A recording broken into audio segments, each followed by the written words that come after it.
Kia ora, I'm David Chaston with 90 at 9, brought to you by interest.co.nz. This week, everything you need to know in 90 seconds at 9 o'clock, with news that while emerging economies are doing it tough, the main first world ones are still expanding at a healthy clip. We get the US non-farm payrolls report for August this weekend New Zealand time, and today's precursor ADP employment report disappointed. The Delta surge is taking the top off their labour market expansion. Analysts expect the official non-farm payrolls report to deliver 750,000 extra jobs, but they had expected the ADP report to deliver 613,000, but it only delivered 374,000. So those non-farm payrolls estimates are likely to be downgraded now. However, we should also note that the online retail behemoth Amazon said it is currently trying to hire 40,000 corporate and tech roles across the US, as well as tens of thousands of hourly positions. It claims to be the US's largest job creator. Plus, it is on a hiring spree internationally as well, with another 15,000 there. There was also some final PMI data released for August. The US ISM report came in with good expansion and marginally better than expected. The internationally benchmarked market one for the US was just a little bit weaker in its final version. But both record healthy expansions, both recorded strong new order inflows, and both noted severe input price inflation. Canada also turned in a good PMI result, as did Japan and the EU, even if the EU one was a 6-month low.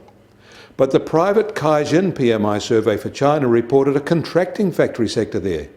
Yesterday, the official version suggested it had stalled. The difference between the two surveys, however, are minor, and both record a downward trend. Globally, factory PMIs eased to a 6-month low, although there is still a moderate to good expansion underway overall. But things are getting quite tough in emerging economies, from Vietnam to Russia to China.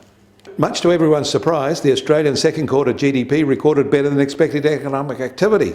Some analysts earlier in August had feared a retreat. This has powered wholesale rates and exchange rates up, and the Kiwi is along for the ride. By any measure, this is a very good result.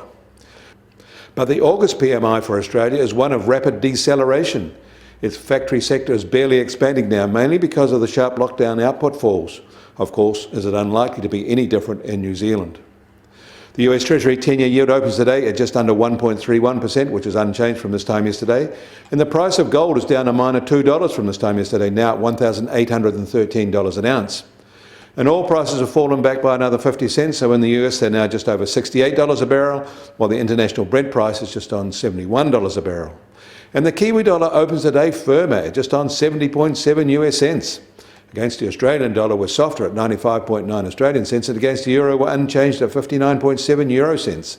That means our trade-weighted index starts today unchanged at 73.7 and still near the top of the 72 to 74 range of the past 10 months.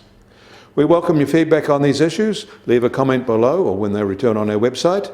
Kia ora, I'm David Chaston. That was 90 at 9, brought to you by interest.co.nz.